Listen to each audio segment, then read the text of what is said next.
Welcome to my course on Microbial Biotechnology. We are in Module 2, which deals with the structure and life cycle of representative groups of viruses, prokaryotic and eukaryotic microorganisms. In this lecture number 3, we will be discussing about the structure of cyanobacteria and archaea.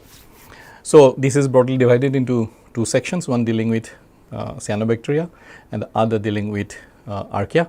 So, we will start with the morphology of cyanobacteria, then also discuss a little about the endosymbiotic theory and the great oxidation event. And in under archaea, we will be discussing about the ultrastructure of archaea, which includes the archaeal cell envelope and the archaeal cell membrane. So, let us begin with a discussion with the cyanobacteria. Cyanobacteria or blue-green algae are gram-negative prokaryotic microorganisms that lack a nucleus or membrane-bound organelles. They perform oxygenic photosynthesis, deriving their blue-green color from pigments like carotenoids and chlorophyll. Cyanobacteria come in three forms: unicellular, filamentous without heterocysts, and filamentous with heterocysts, the latter aiding in nitrogen fixation. They can also grow heterotropically, store phosphorus and nitrogen and form colonies with various structures. Cyanobacteria likely originated in freshwater or terrestrial environments and can produce gas vacuoles for buoyancy in water. Cyanobacteria display a broad spectrum of morphological variations, as you can see in these various pictures from A, B, C, D to H. So, in figure A, you can see the unicellular Syncocystis and B Syncococcus elongatus.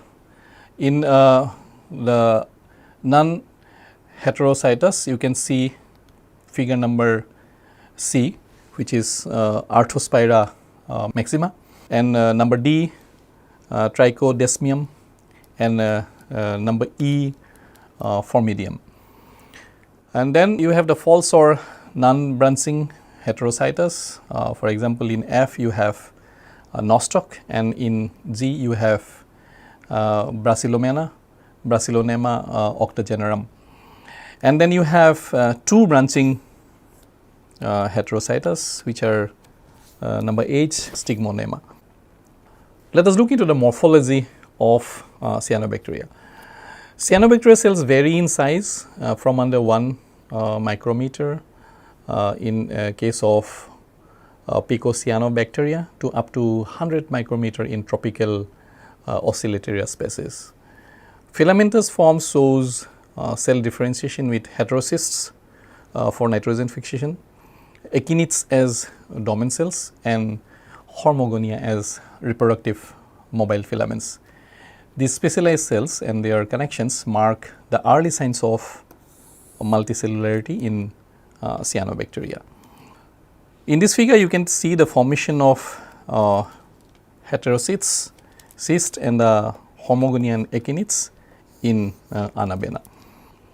Thylakoids. In cyanobacteria, the light-dependent reactions of photosynthesis occurs in thylakoids, which are membrane-bound structures parallel to plasma membrane with embedded photosynthetic pigments. Unlike chloroplast, these thylakoids lack grana stacking. Glioblastoma bialysis is the only known oxygenic organism without internal thylakoids, housing its photosynthetic complexes in plasma membrane green patches. In this figure, we can see a membrane running parallel to the cell membranes as seen in Cyanococcus, and in B we can see the converging membrane as seen in Cyanocystis species.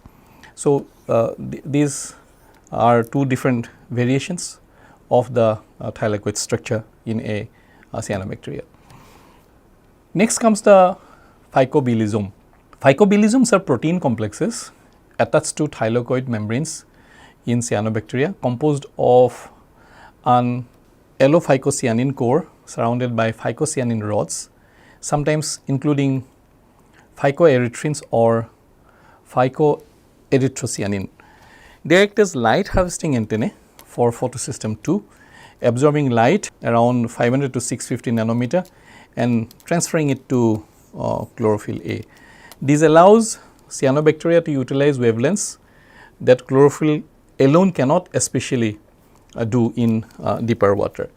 So, you have this yellow phycocyanin, and then we have here the chlorophyll, then we have the phycoerythrin in these rod sepate structures, and then attached to it are the phycocyanin. And then you can see light of various wavelengths getting absorbed by this photo harvesting system. Heterocyst or heterocytes.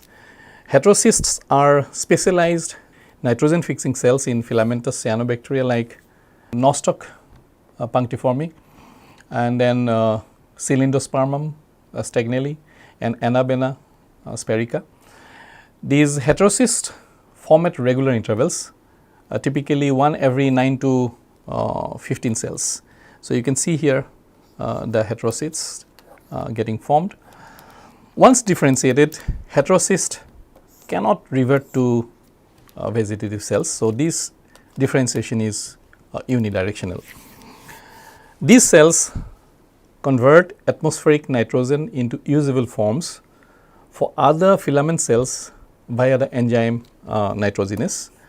Their role in nitrogen and carbon exchange reflects early multicellular coordination. Let us discuss about the adaptations in heterocyst. Nitrogenase enzymes are sensitive to oxygen. So, heterocysts have adaptations to protect them against oxygen injury. These include 3 extra cell walls, one being a glycolipid layer to limit oxygen entry. Photosystem 2 is degraded to prevent oxygen production. So, you stop the source from within. So, heterocysts rely on neighboring cells for carbohydrates, primarily sucrose.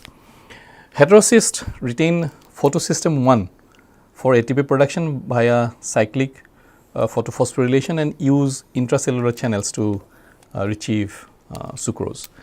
Glycolytic enzymes are upregulated to break down sucrose, and oxygen scavenging proteins are accumulated. Overall, all these mechanisms provide adaptations in the heterocysts for protecting the nitrogenase enzyme, which is sensitive to oxygen.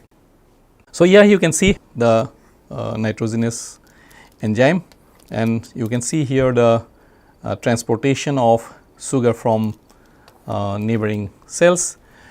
Heterocyst differentiation is triggered in nitrogen depleted conditions by the transcriptional regulator NTCA, which signals protein involved in the process. The differentiation sequence includes cell enlargement, reduction of granular inclusions, reorientation of photosynthetic lamellae, and development of a triple layered cell wall with the middle layer being uniform and inner layer laminated. So, this picture shows the division of labor in heterocyst cystus cyanobacteria. Echinate. Echinates are specialized dormant cells produced by certain cyanobacteria to survive harsh conditions like nutrient scarcity, extreme temperatures, and desiccation. You can see here the echinate of Dolichospermum and the echinate of Gliotrichia in the bottom picture. Larger and more resilient than vegetative cells, these echinates store nutrient and energy, enabling long-term survival and dispersal until conditions improve. What are the adaptations in echinate? They have various mechanisms of adaptations. The first being development of a thick cell wall. Echinates possess a thick, robust cell wall made of complex polysaccharides and proteins, providing protection against desiccation, the loss of water, mechanical stress, and chemical damage.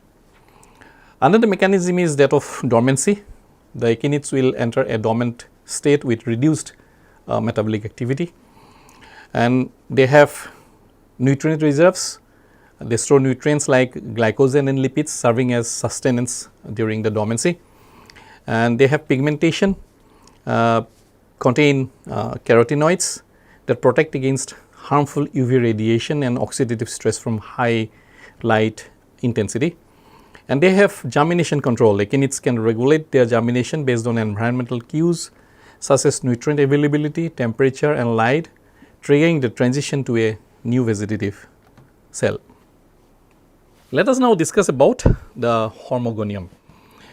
Hormogonia are mobile chains of cells produced by certain cyanobacteria during reproduction, playing a key role in dispersal and colonization of new environments.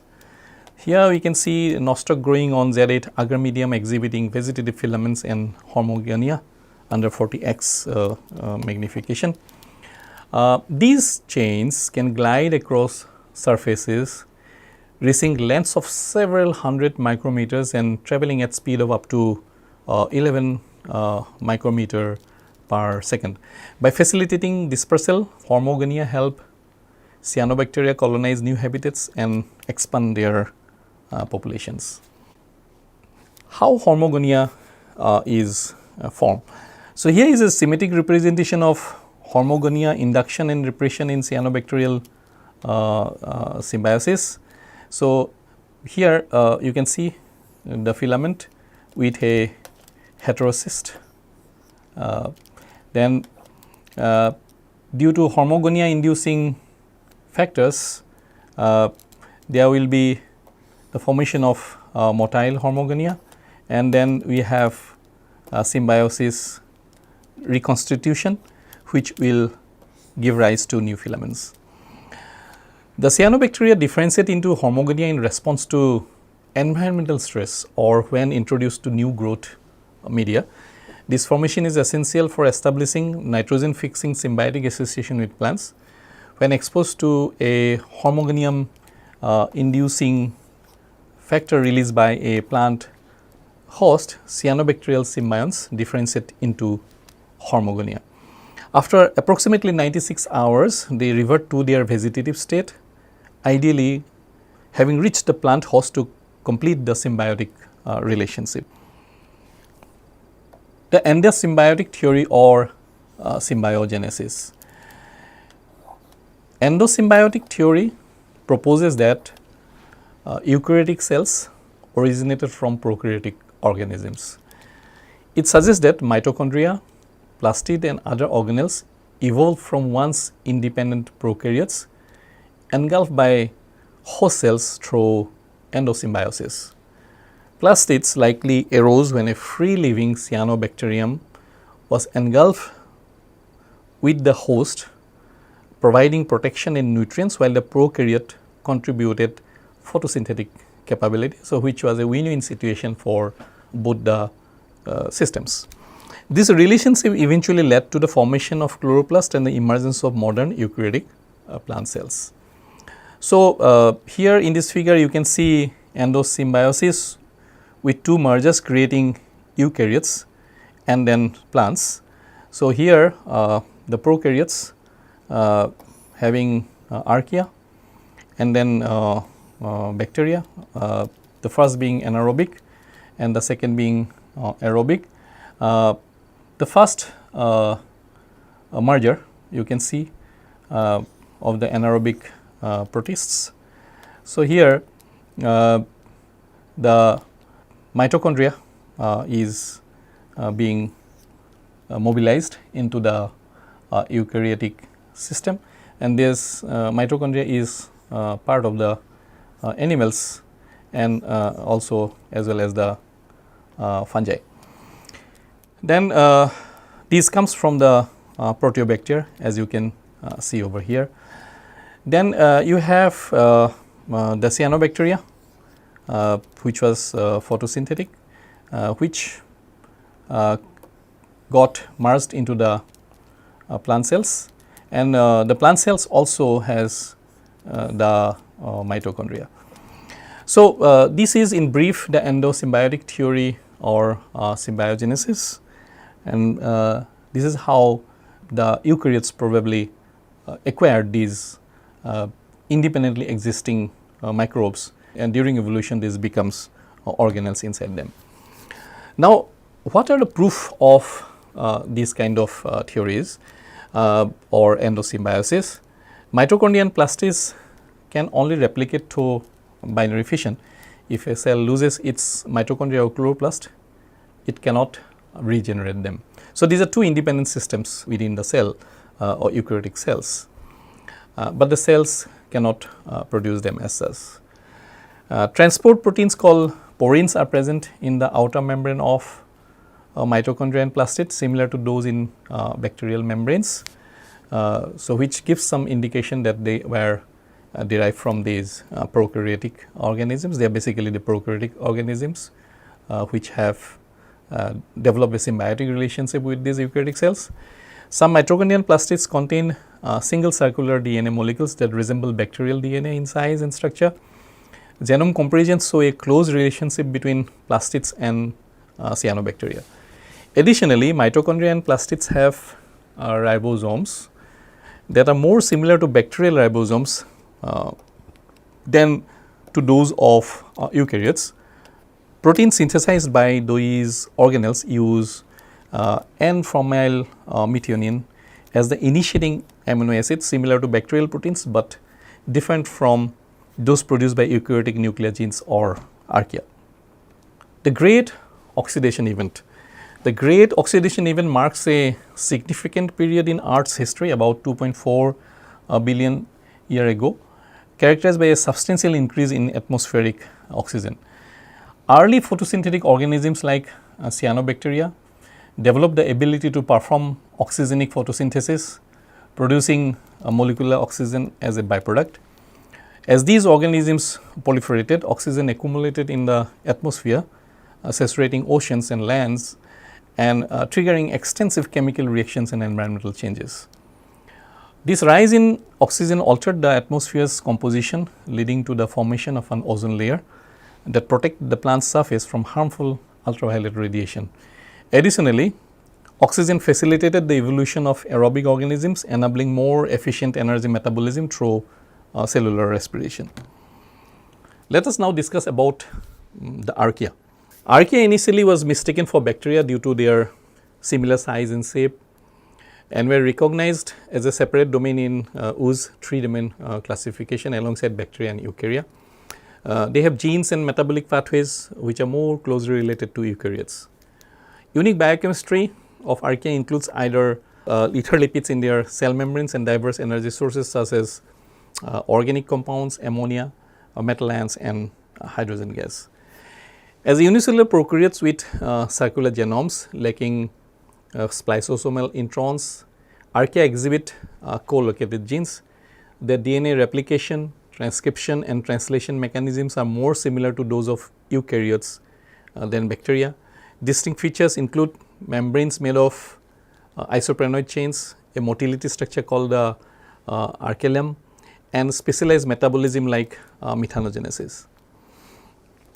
Let us look into the structure of the archaeal cell envelope.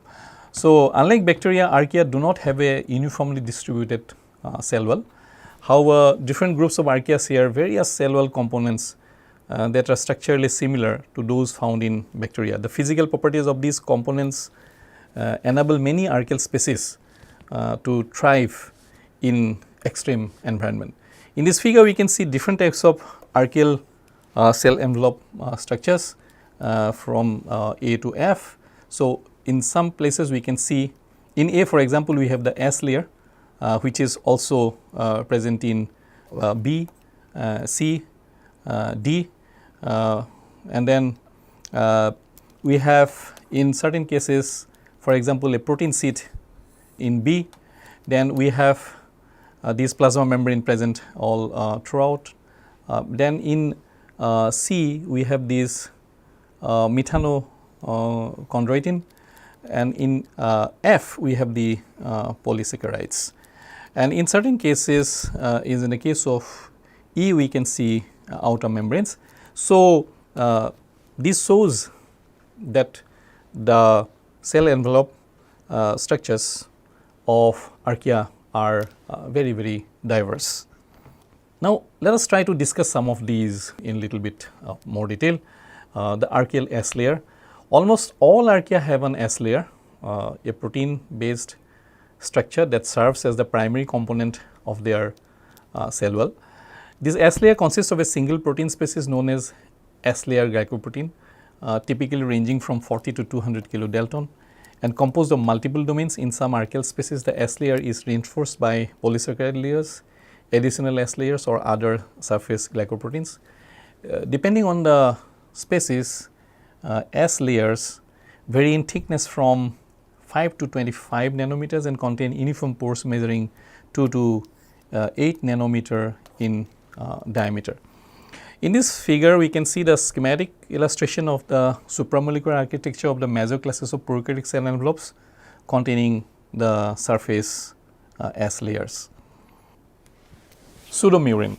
Pseudomurine is named for its similarity to bacterial peptidoglycan.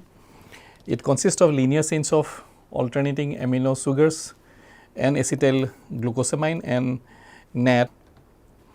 These are linked by beta-1,3 glycosidic bonds. Each NAT is connected to a short chain of L amino acids, typically glutamic acid, alanine or lysine, and these peptide chains are cross-linked to enhance the cell wall's strength. Pseudomurine is found in the cell wall of organisms within the methanobacterials and methanopyrales order. Methanochondroitin. Methanochondroitin is composed of proteoglycans with repeating trimeric units that include one glucuronic acid and two acetine galactosamine molecules. These GalNAc units are linked by beta-1,4 glycosidic bonds, while glucuronic acid connects to GalNAc through a beta-1,3 glycosidic bond. These are found exclusively in aggregated cells of methanosarcina. Methanochondroitin resembles eukaryotic chondroitin surfaces, which is reflected in its name. Other types of cell wall, some archaea like Ignicoccus, SM1 eukaryon and Arman possesses an additional lipid membrane outside the cytoplasmic membrane. Methanospirillum species have an outer proteinaceous sheet over the S layer with protein subunits arranged in a paracrystalline structure resembling stacked hoops. This layer can be separated under reducing conditions. Other species may have various polysaccharides including methanochondroitin and pseudomurine along with glutaminyl glycan in the halophilic genus Netronococcus. Then we have lipoglycan in thermoacidophilic thermoplasma tails like ferroplasma acidophilium and thermoplasma acidophilium.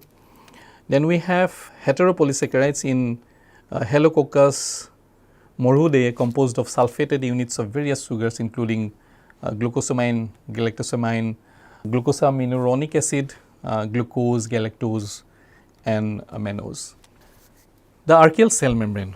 Archaeal membranes have a unique composition that distinguishes them from all other life forms, indicating a distinct relationship between archaea, bacteria and eukaryotes.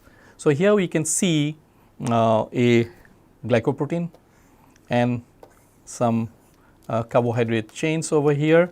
Then there is a peripheral protein and transmembrane protein. All these are embedded in the lipid bilayer on either side.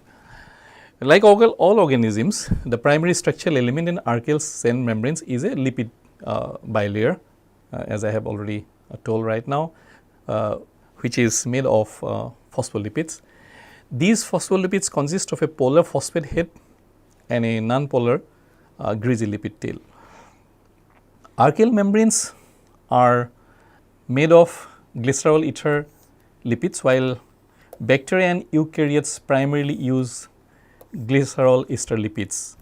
Ether lipids utilize ether bonds, whereas ester lipids use ester bonds.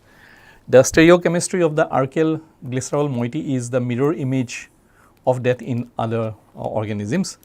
Archaeal phospholipids are built on a SN-glycerol 1-phosphate backbone, which is the enantiomer of SN-glycerol 3-phosphate found in bacteria and eukaryotes. This indicates that archaea use distinct enzymes for phospholipid synthesis compared to bacteria and eukaryotes. So, in this figure we can see the archaeal phospholipid, one the phosphate group, and then 2 the L-glycerol moiety, then number 3 the ether linkages, and number 4 the isoprene chains, and then in the bacterial or eukaryotic phospholipid in the bottom figure we can see number 5 the phosphate group, the D-glycerol moiety number 6, and the ester linkage in number 7, and the fatty acid change number 8. Let us look into the structure of the archaeal lipid tails. Archaeal lipid tails have a distinctive composition featuring long isoprenoid chains with multiple side branches and occasionally cyclopropane or cyclohexane rings. These branched chains help enhance membrane integrity by reducing leakage at elevated temperature. So, this figure you can see the archaeal lipid tails showing branched and cyclic isoprenoid chains in figure A, and you can see the lipid bilayer in figure B, and the lipid monolayer in figure C. Some archaea replace the conventional lipid layer with a monolayer structure, fusing the tails of 2 phospholipids into a single molecule with 2 polar heads known as Bora amphiphyll. This fusion may increase membrane rigidity, allowing them to withstand harsh environments. So, with this we come to end of this lecture, which was focused on archaea and cyanobacteria. Thank you.